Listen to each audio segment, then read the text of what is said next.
Hi, everyone. I hope you guys all enjoyed the past few events. My name is Sarah, and I'm pleased to welcome you to today's event for the Ryerson School of Interior Design's 2021 year-end show, Revision's Digital Design Festival.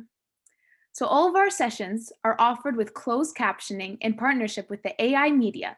So if you'd like to turn this on, all you'd have to do is click the live transcript button available at the bottom of your Zoom screen and choose View Full Transcript. And if you require ASL interpreter services, we have Jamie, David, and Catherine joining us today as well. They will be alternating throughout the event. We'll have our interpreters turn on their video now if they have not already. And they'll wave to you to let you know that they are here. So please let us know in the chat function if you require this service and are unable to see their screens. So we'll be hosting many events over the 5 days between May 5th and May 9th. And we encourage you to visit our website at yesrsid.com for our showcase highlighting student work from this past academic year. We will be launching new projects daily, so check it out. All projects will be viewable for the entire month of May. Today, we are launching our first year projects. We want to begin this event by honoring the many Indigenous nations that have long-standing relationships with the territories upon which Ryerson University is currently located. The area known as Tekaronto has been caretaken by the Anishinaabeg Nation, the Haudenosaunee Confederacy, and the Huron-Wendat since time immemorial. It is now home to many First Nation, Inuit, and Métis communities. We acknowledge the current treaty holders, the Mississaugas of the Credit First Nation. This territory is subject of the Dish with One Spoon Wampum Belt Covenant, an agreement to peaceably share and care for the Great Lakes region. Settlers have not upheld this treaty, and Indigenous people across Turtle Island continue to resist settler colonial genocide at present day. Settlers, our responsibility is to honor the Dish with One Spoon Treaty and seek out ways in which we can act as accomplices in the residence of settler colonial genocide. We want to close this opening with a call to action for housing in northern communities. Homes are a place to feel safe and secure. However, there is a lack of housing and quality of housing in northern communities within Canada. Many families are forced to live in small, crowded, and unhealthy homes with a high percentage in a deplorable condition. True North Aid seeks to partner with northern communities, individuals, organizations, companies, and government to continue the effort to provide the quality and quantity of housing needed to sustain the basic essential to every Indigenous man, woman, and child living in the North. We simply ask that you take the time to look into True North Aid to support their housing projects, along with their other initiatives to support First Nation communities. The site will be posted into the chat. Next, I would like to give a statement in regards to anti-racism from the Canadian Human Rights Commission. Racist comments and racist acts, no matter how subtle, can no longer be ignored or tolerated in Canada. We must make an effort to be actively anti-racist, to call out inequality and to challenge prejudice and bigotry even when it does not affect us. Even the most subtle forms of racism contribute to the conditions that permit overt racism and violence to occur. Now is the time for all Canadians, but especially non-racialized Canadians, to listen, learn, and reflect on how white privilege and systemic racism contribute to injustice and inequality in this country. We need to look inwards and have the courage to challenge our biases, fears, assumptions, and privilege. We need the courage to have difficult and uncomfortable conversations and to take action. We also want to recognize that if this is the first time you're hearing a land of acknowledgement or any anti-racism statement, and it doesn't mean anything to you, that's okay. So us saying these pieces are just really the first step. So we encourage you to do your own research and reflection and discover what these acknowledgements and statements might mean to you. And lastly, Revision aims to promote local businesses and bring awareness to our community charities. Each day, we'll be featuring one of each. Today's feature is Please Note Goods. Please Notes is a line of affirmation-filled goods created to unlock your potential and help you become your favorite version of yourself. Grounded in personal growth principles, their theme-guided journals, workshops, and personal growth tools help you reconnect with your personal power. And now we would like to give a shout out to Tangled Arts and Disability, our charity for today. Tangled Arts and Disability is a nonprofit organization dedicated to connecting professional and emerging artists, the arts community, and a diverse public through creative passion and artistic excellence. Their mandate is to support deaf, mad, and disability identified artists, to cultivate deaf, mad, and disability arts in Canada, and to enhance access to the arts for artists and audiences of all abilities. We would love for all of you to check out our social media for more information on how you can give your support. We have linked our community support page into the chat, so please check it out. So before we'd like to get started, I'd like to share just a few Zoom housekeeping tips so we are mindful of security concerns while using this platform. So if there are any major disruptions that interrupt the host's ability to keep control of the Zoom platform, we'll be asking everyone to log off immediately. We encourage respectful dialogue in the chat function of Zoom at all times, and we absolutely encourage you to ask as many questions as you'd like during today's session. To do this, you're going to be using the Q&A pod located at the bottom of your screen. So you also may rearrange your screen in any way that works best for you. And please note that rearranging your screen does not impact the way that others are viewing this presentation. Now, I would love to pass things off to Kafir Glesber, who is a member of Ryerson School of Interior Design's faculty, who is going to introduce our panelists and guide discussions from here on out. To introduce Kafir Glesberg, he is an architect and designer who founded Kilogram Studio in 2014. The studio designs places and objects that connect people.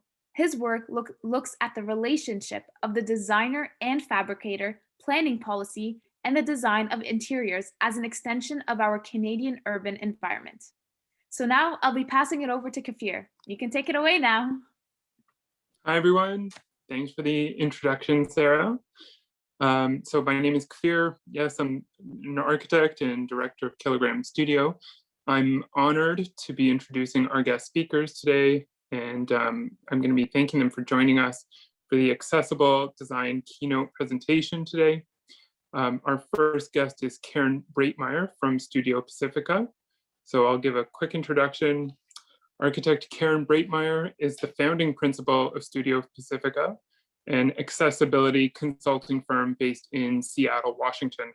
Her good fight has consistently focused on supporting equity and full inclusion for persons with disabilities. In 2019, she was chosen as the national winner of the AIA Whitney Young Jr. Award, a prestigious award given to an architect who embodies social responsibility and actively addresses a relevant issue. In the award's 48-year history, she was the first recipient honored for their work in the area of civil rights for persons with disabilities. Breitmeyer was also appointed by President Barack Obama to the United States Access Board, a position she retains today. We're so lucky to have Karen here. Welcome, Karen. Thank you for giving us your valuable time and joining us today. We're excited to see what you have to share with us.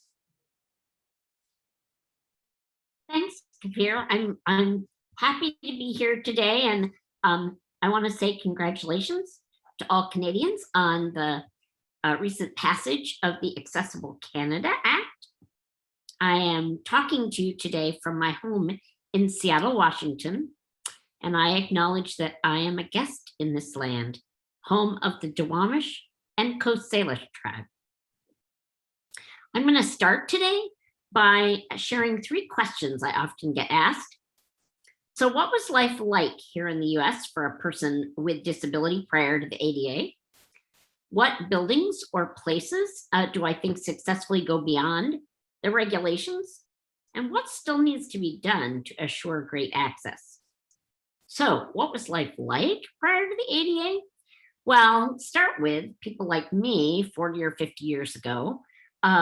We believed that we had to adapt to the built environment. It wasn't going to change for us. My first inclination that maybe they didn't have to be true was actually when I started architecture school. And I rolled into design studio, and as you can imagine, there was a sea of tall drafting tables and stools. And I sat in my wheelchair and I'm looking up, I'm like, oh, this might be hard. But a couple of my classmates, very creative, at the end of class, went out, they got supplies, they came back, they pried the top off one of those drafting tables, and they built me a base, just the right height for me.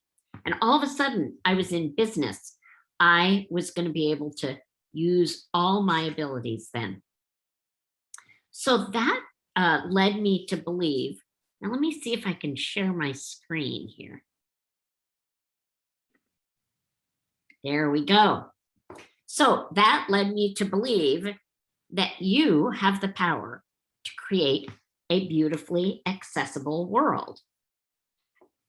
And that realization was quickly followed by the thought that you have the power to be both a good designer and a design activist. You know, everybody wants to live a full life, right? You know, we don't want barriers to get in our way. But before I show you a few creative examples of how to eliminate barriers, I think it's really important to just touch briefly on the history. I want to acknowledge that the ADA and other access regulations here in the US were the result of literally blood, sweat, tears, and smarts on the part of people with disabilities, not unfortunately the American architectural profession. But it started really with World War II vets with disabilities coming home from surviving injuries that they might not have survived prior, and they wanted to live a full life. Back then, accessibility was just a dream, so they focused their energy on getting the service benefits that they were promised. Eventually, they got those benefits, but what emerged was actually much greater. More and more people started asking for things that they believed that they deserved. Parents of children with disabilities wanted their kids to be able to get an education. And when those kids grew up, in turn, they wanted more. They began to advocate for access to not only schools, but employment, transportation, community buildings, everything. And 30 years ago, almost 31 years ago today, the ADA was passed. And even so, we don't still have full accessibility. So what has driven many of the built regulation updates that we see here in the US? Well, one big factor is changing options in wheeled mobility or wheelchair design. One of the great things about 30 years of the ADA is more people with disabilities are out and about, and there are more devices that are helping us do that. You can see that wheeled mobility devices range from little lightweight sports chairs to powered devices with recline and that raise up.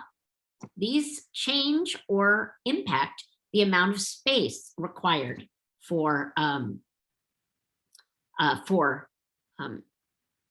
people who have who are designing. So when it comes to accessible design, are you clear on the difference between environments that aim to be code compliant and environments that strive to be inclusive for all? That's what we're going to talk about next. So here I am on the newly accessible top deck of Seattle Space Needle. This is a project that our firm was very lucky to be able to work on. And there is now an accessible route out to the observation deck. And I tell you, that is an exciting experience. Giving people with disabilities the opportunity to just have fun and participate is a really important part of what we do. When you follow regulations, you may or may not actually get to full inclusion. And this is something I want to share with you today about this deep dive is a speakeasy in Seattle, a bar that was where we had an opportunity to, I think, go beyond the regulations. Here in the US, our code tells us that if you design a bar, you must have a wheelchair accessible seating section. And typically that means that you have a standard 42-inch bar, and then they drop down a section. Maybe it might only just have one seat, right? So when you go out with your friends to have a drink, you're not really interested in sitting down here when they're all sitting up there. In this space, we found that there was actually 2 floor levels, and we were able to set the bar to span over those 2 floor levels. So at the left end of this picture, you can see the bar height is compliant for a wheelchair user, and you're sitting at the same eye level as your friends. And just in case you're worried, there's a step here, but there is a ramp around this side and an opening behind this wall. So you can get in and sit on the banquette with your friends as well. This is the Ed Roberts campus. And what an amazing spiral ramp. I've rolled down it. It is super fun, kind of hard to get up, but there's elevators. So this is definitely a creative difference. What made this project stand out and have that obvious accessibility feature? Well, yes, it was great designers. There's no question about that. But I would argue it was the inclusion of people with disabilities in this project. This building is home to many disability organizations, and they were intimately involved in the design of this project. I encourage that in all of your projects. This is the Hunters Point Community Library, a new library that opened in 2019, I believe, in New York.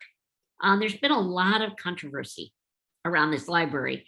And the design is certainly very impressive, and it got a ton of architectural press. However, in my mind, I have to question, is it really great architecture if not everybody can use it? You can see here that this set of bookshelves, they are accessed only by stairs. And if I wanted a book from there, I would have to ask a librarian to go get it. To me, that flies in the face of the idea behind access for all. So is a building great public architecture if not everybody can use it? Here we are at the understory. This is a interpretive center for the Amazon spheres here in Seattle. And it is an exhibit space that is designed to be multisensory. And so it's important that when we think about accessible design, that we're not focused strictly on mobility, but that we're looking at the broad diversity of needs that people have in the areas of vision and hearing and neurodiversity and any other number. In this particular case, all the exhibits were designed to provide multiple sense information so that everybody can participate. Another great example of multisensory is the Smith Plaza here at the University of New Mexico. A singular design decision here made it easy for people who are blind to move comfortably through the middle of this wide open space. Frankly, that's unusual. Since people who are blind need a tactile reference point to move through space, that is normally installed on the perimeter. But here, they provided a tactile material down the middle of the plaza, and that made it easy for everyone to enjoy the space. This one difference resulted in a beautiful example of thoughtful access. Difference isn't so different anymore. One thing people with disabilities have been considered different. Even though some of us have different needs, we're people just like everybody else. Today, here's the truth. We're a really, really big group of people with different needs. In the US alone, there are 61 million adults who have a disability. That's 1 in 4 of us, a number that's expected to increase as the population ages. Fortunately, we're at the beginning of a transformation in terms of thinking about the points of human difference, not as positive or negative, but as simply the way things are. So before I end this presentation, I just want to add one more point of the relationship between design and diversity. When it comes to diversity, people with disabilities are practically invisible in architecture and related design professions in both our countries. I firmly believe that if our professions are committed to reaching the next level of design excellence, we need to commit to change that. So if you're going to take anything away from this presentation, I hope it's the knowledge that you as an architect have the power, or as a designer, have the power to change people's lives. Thank you so much for having me.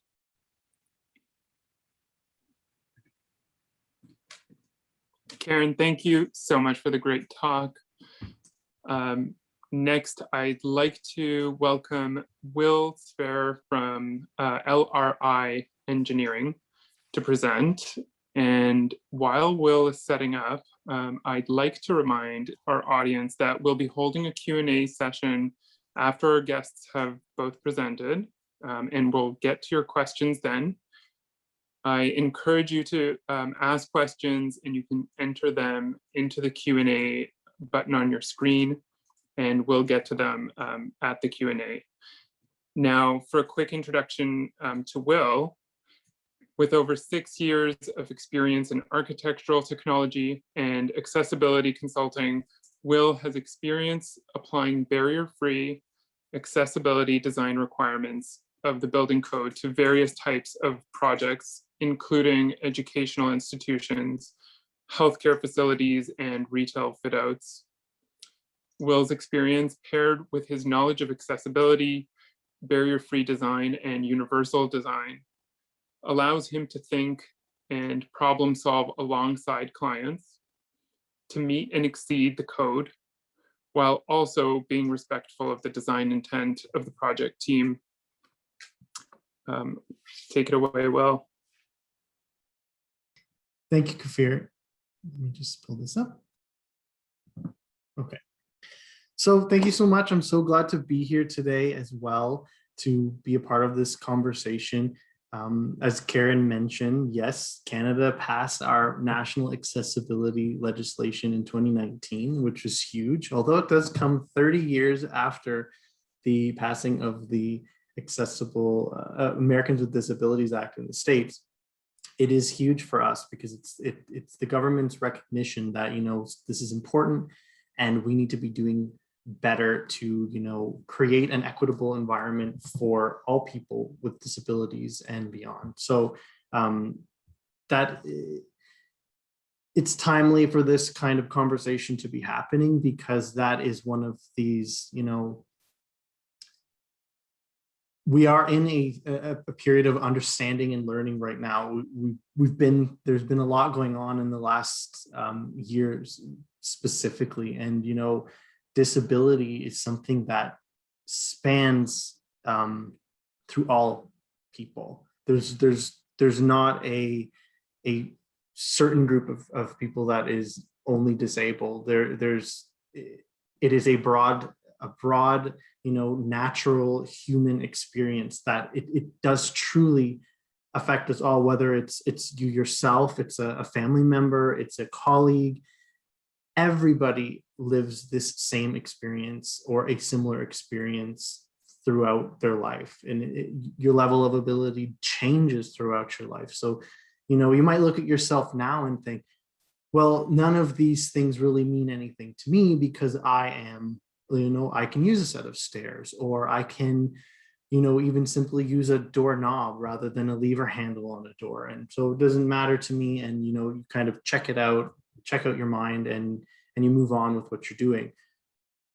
But down the road, there might be a different experience. And then you don't want to be the person down the road thinking, oh, I had an opportunity to be part of a change that, you know, would have benefited everybody, but I didn't because I was thinking about just me and my experience at that point in time, rather than looking outside of myself and thinking about, you know, other people. So I guess that it all comes down to, don't think about just yourself, think about what other people are experiencing and let that help form part of your design. So that is, I'm going to talk about universal design and accessibility, but focusing on two very specific parts of this topic.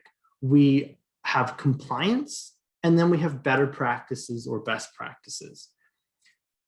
So what is accessibility compliance? Well, accessibility compliance really comes down to those important set of requirements that you must follow in order to receive a building permit, you know, to satisfy the criteria that the government has set out to make your building accessible, and in that way it's accessible in the minimum set of standards.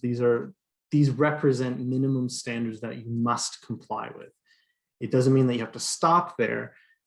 You should always aim to go beyond, but at a minimum, you have to follow these requirements. So that, you know, it's section 3.8 of the Ontario Building Code, or really any provincial code in Canada. I believe you'll find the accessibility requirements within section 3.8. And in Ontario, we also have our own accessibility legislation that is just for Ontario, and it's called the AODA, Accessibility for Ontarians with Disabilities Act, which most people have heard of in some shape or form. There's administrative aspects to it, customer service standards, employment standards, and etc. But there's also a document and a standard that is part of the AODA called the Design of Public Spaces Standard. And this standard outlines built environment design criteria that apply to public spaces, typically exterior public spaces, that don't fall under the scope of the Ontario Building Code. So this is like public outdoor use eating areas, playgrounds, you've got exterior pathways and trails, beach access. There's a bunch of requirements in the Design of Public Spaces Standard, or the DOPS, that the building code doesn't cover, that you have to comply with.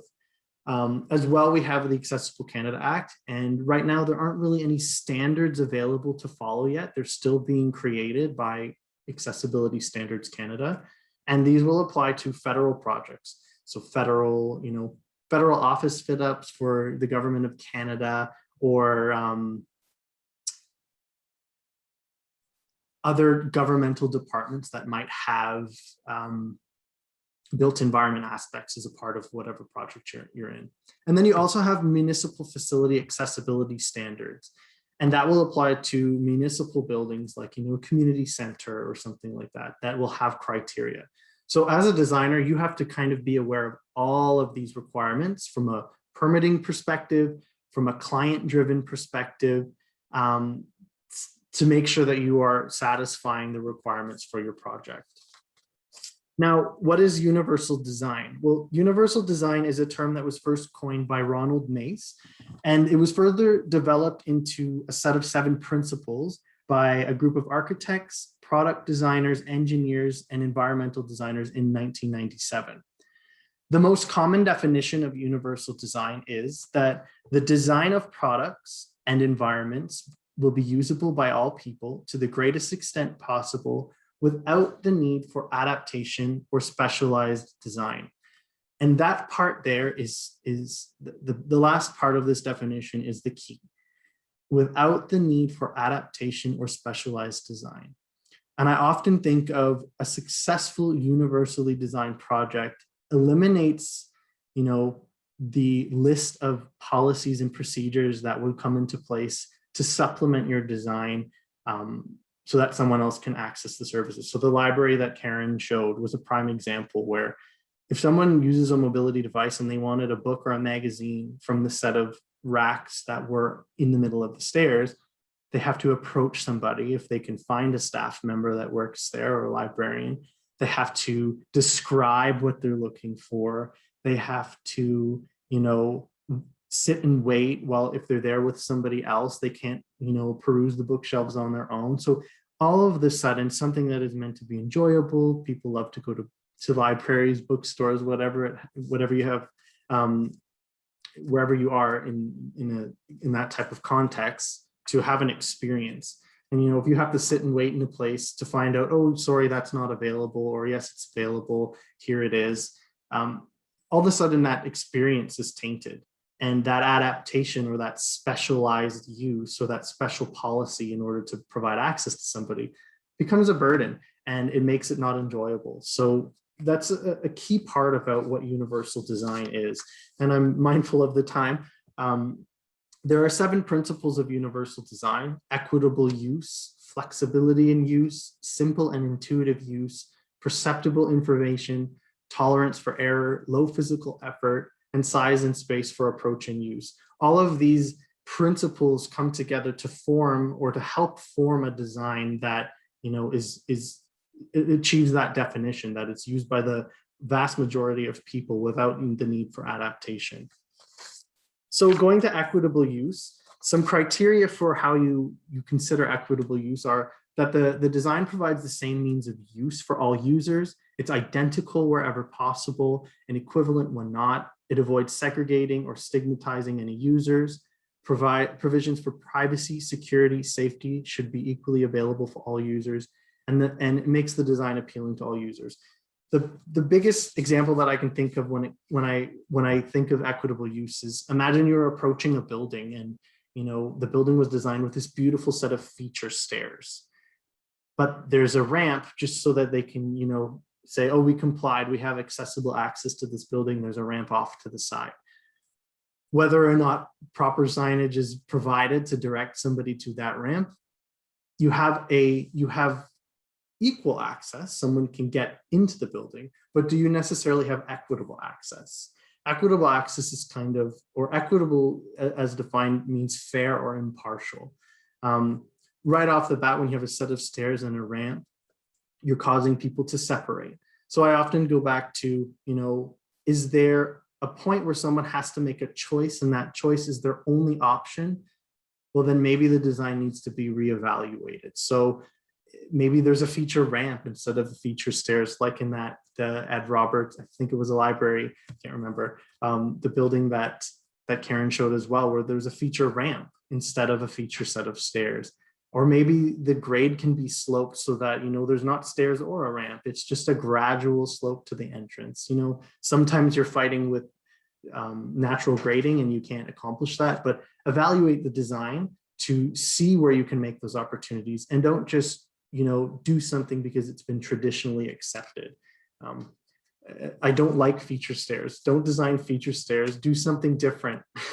And avoid hangout steps where you have, a set of stairs where people can go and sit and, study and things like that.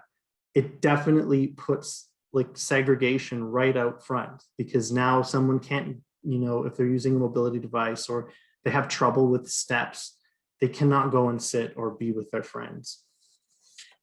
The next principle is flexibility in use, provides choices in methods of use, accommodates right or left-handed access and use, facilitates the user's accuracy and precision, and provides adaptability to the user's pace. So flexibility in use, it just means that the design can be, adapted and used in ways that meet a specific user specific needs. So a prime example of this would be an office setting, where, if you are part of the design team procuring furniture, consider different types of seating, adjustable height seating, seating with backrests, seating with movable or removable armrests, height adjustable workstations.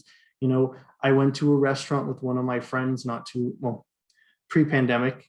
It seems like it was not too long ago, but then when you think it's been almost 2 years, and he uses a very large mobility device, but the mobility device has the option of putting him in a standing position. As soon as we walked in, as soon as we got in, the restaurant staff were scrambling, trying to find a low height table for us to sit at. But, he preferred actually sitting at a bar height table because he could adjust his chair up to the surface, because typically the lower chairs do not accommodate, his larger mobility device to fit underneath. So he ends up sitting beside the table rather than at the table. Just quickly moving through, we have simple and intuitive use. This is principle number 3. So it eliminates unnecessary complexity. It's consistent with user expectations and accommodates a wide range of literacy and language skills, arrange information consistent with its importance, provide effective prompting and feedback during and after task completion. So when something's simple, it's easy to access. If you have to explain something or provide so much signage and wayfinding to, navigate through a building, then maybe the design isn't as simple as it should be. So locating key areas in a consistent manner, even down to accessories in a washroom, hand soap and paper towel in the same place, so that somebody who may have low vision or is blind doesn't have to relearn the layout of a washroom as they move through a building. If they happen to be on the first floor and then on the 3rd floor, they can expect the same use. Principle 4 is perceptible information. So just at a high level, this is perceptible information means that what you're trying to describe or relay to somebody is easy to understand. So you've got pictograms that are not internationally recognized, so that people can, interpret the information that they are trying to understand, like where are the washrooms, where is the elevator, having verbal or tactile information as well. So like Karen had mentioned, those tactile floor materials that, led people through that large outdoor space, directional through that space to building entrances and things like that. Next, we have tolerance for error, which is actually a very important one, because, tolerance for error, it's putting your sights on making sure that you're minimizing hazards or errors or, a harmful reaction if someone were to misuse or not use the space or the device in a way that that it was intended to. So, delayed action closers on power door operator doors, or a door reopening devices on an elevator that, you know, if somebody is slower or is caught while trying to go through a door, it doesn't slam on them and hurt them. It recognizes that there's something there and it opens back up to give people additional time. So tolerance for error is very important, you know, for minimizing that impact or hazard on somebody if they do not use something as it's intended to be used. Principle 6 is low physical effort. So this is allowing somebody to, you know, use as minimal effort as possible when accessing a space. You don't want someone to come in and, you know, the ramp out front is too steep, or it, you know, might meet the building code, but it's still a little bit steep. And they have to use so much effort to get up that ramp that they're so exhausted or tired by the time they get to the building and they've just got there. So thinking about how someone uses a space in every way to you know, pay close attention on, is this going to tire somebody out if they might not have the strength to grasp or the strength to walk, or is there seating somewhere so that someone can rest if that is the case, that someone is tired. So, you know, thinking about low physical effort, it really will enhance somebody's ability to use a space because they won't be tired while doing it.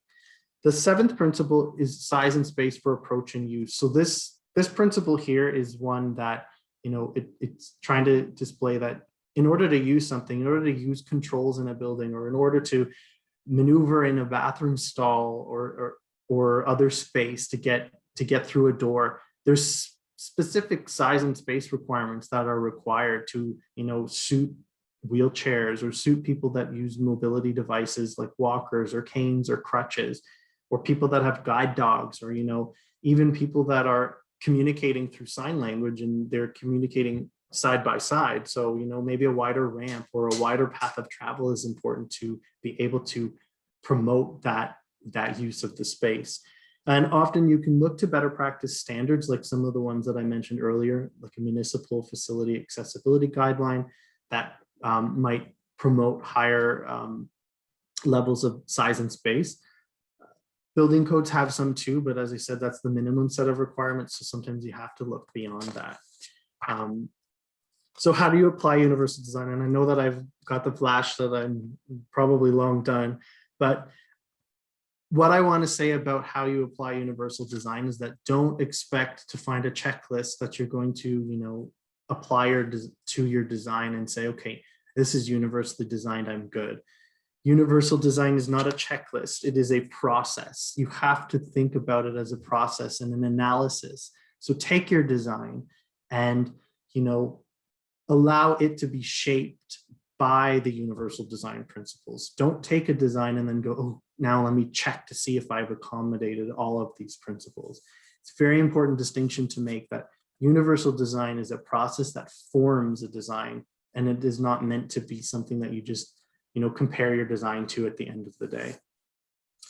So for designers, it's important to understand regulatory requirements that you must follow, because you will be responsible for ensuring that your design in the built environment gets a building permit.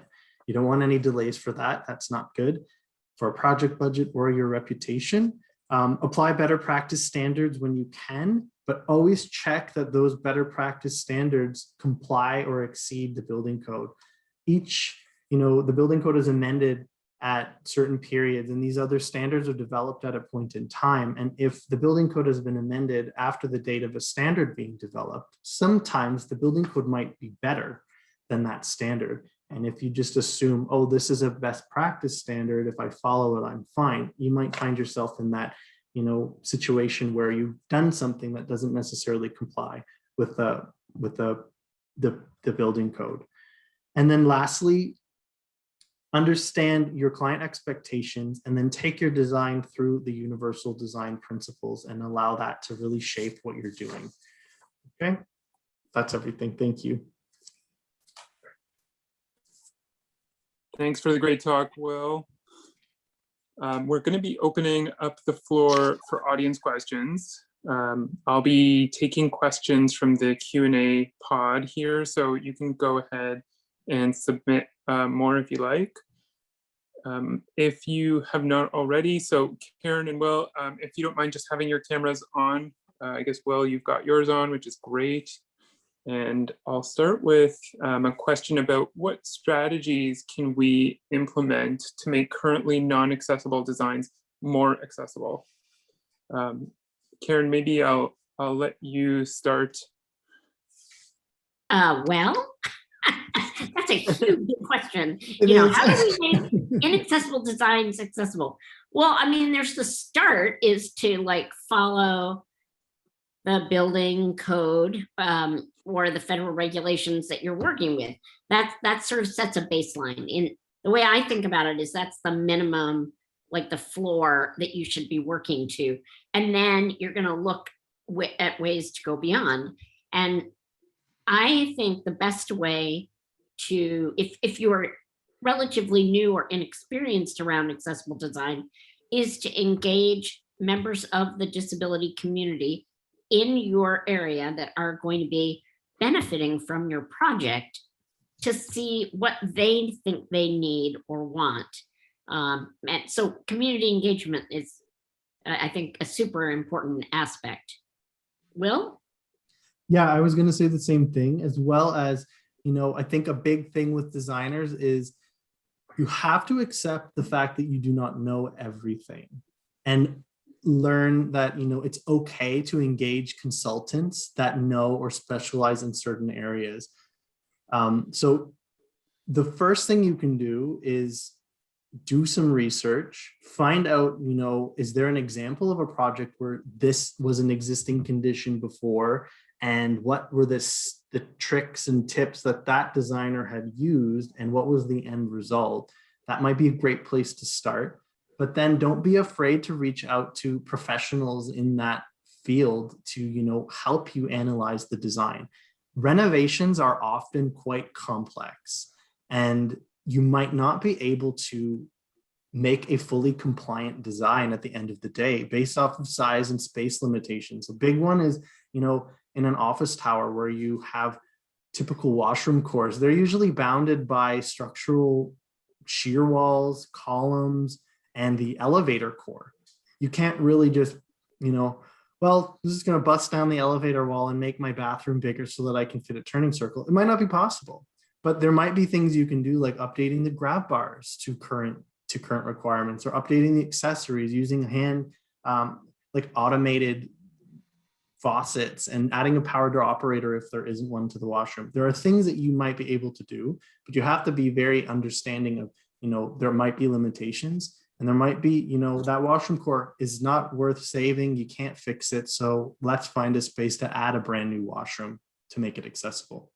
It really all depends on what is the thing that you're trying to make more accessible. How inaccessible is it? So again, it takes a bit of an analysis.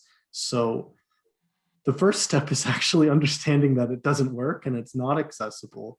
And then doing the steps, like Karen said, engaging with people in the disability community that will be using the space, figure out what's been done in the past, and talk to a consultant that specializes in that field. That's great.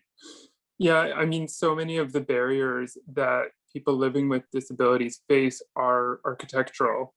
So Karen, you brought up activism when you spoke, and the history of that. So where is the line between kind of Karen, the architect, and Karen, the activist? How do you see your role in that?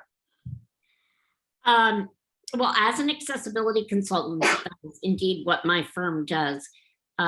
We do acknowledge that because many of us on our team are people with lived experience around disability, we're going to help you find, what in your project meets or does not meet the code requirements. And then we can't help ourselves but put on our advocate hat and say, but you know what, there's an opportunity here. You might have an opportunity to go beyond that may not be big cost impact or big time or any of the factors that make, I think, people really nervous about making things accessible. And certainly we encourage beauty. Like, we want accessible projects to be just as beautiful or more beautiful than all the other projects that are out there because, well, we all deserve it, right? So um, I have a hard time separating out my advocate part of me. I'm sure Absolutely. that's not uncommon. I mean, really, it's such a great idea to do things accessibly. Why wouldn't you? Right.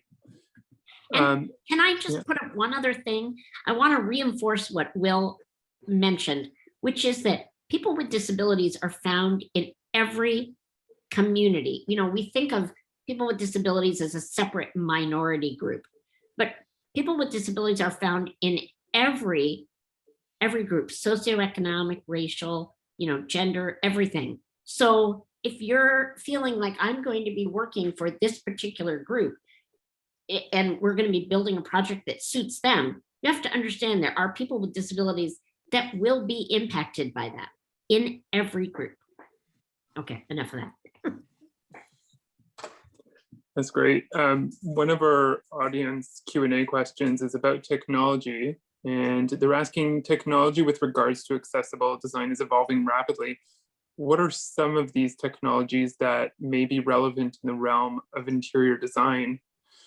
And Will, I mean, I imagine that some of your research does relate to changing or updating technologies, right? So that is a good point. You know, the building code doesn't really look into technology.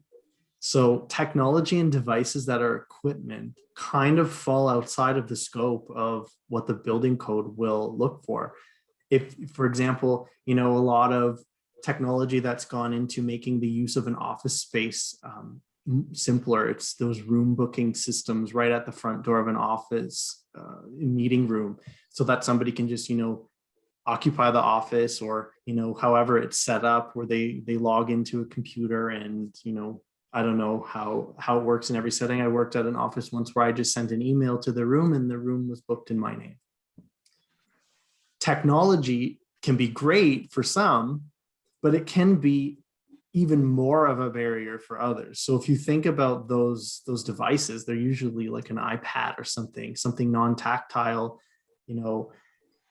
So for somebody who's low vision or who's blind, it all of a sudden becomes just another thing that is in the way of me accessing this space. So if you're going to be using technology in your spaces, you really have to pay attention to how that gets used.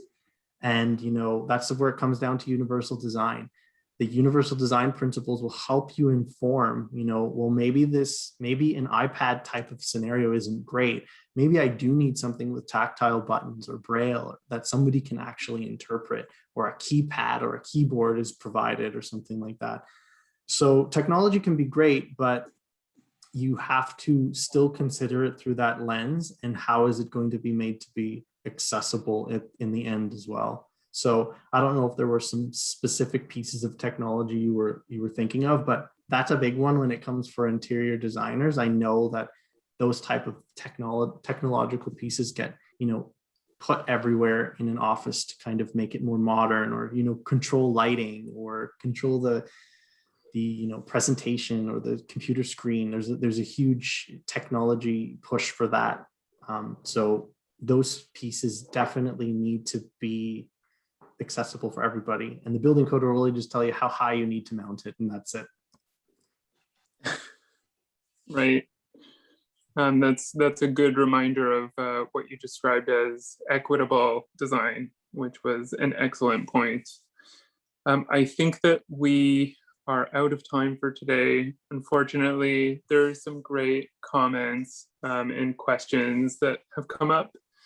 Thank you for your insightful discussion. We encourage everyone to continue having these conversations, of course, after today's event. And I'll be handing it back to Sarah for closing remarks. Wow, what a great discussion. Just to end things off, I would like to thank both of our guests, Karen and Will, for giving us their valuable time in broadening our insight about the new developments and reaches we can aim for accessibility. It is honestly so important for us designers to design spaces that are accessible for all users and make them beautiful, or even more beautiful, like as Karen said. Personally, I learned a lot about accessibility and universal design, and I really hope everyone else did. So thank you so much for the many new and interesting points you guys all shared with us today. I would also love to thank Kafir for leading our interesting discussion and for hosting this amazing event. We really appreciate the time and effort and dedication you guys all put into making this event possible, and we hope everyone enjoyed today's accessibility keynotes. So stay connected to see what other events are coming up this week. The next event we have today is Women Entrepreneurship at 5:30 p.m., and we hope to see everyone there. So please check out our website at yesarsid.com for the event schedule and our Instagram at yesarsid to support our daily charities and local businesses. Thank you all again for coming, and have a great rest of your day.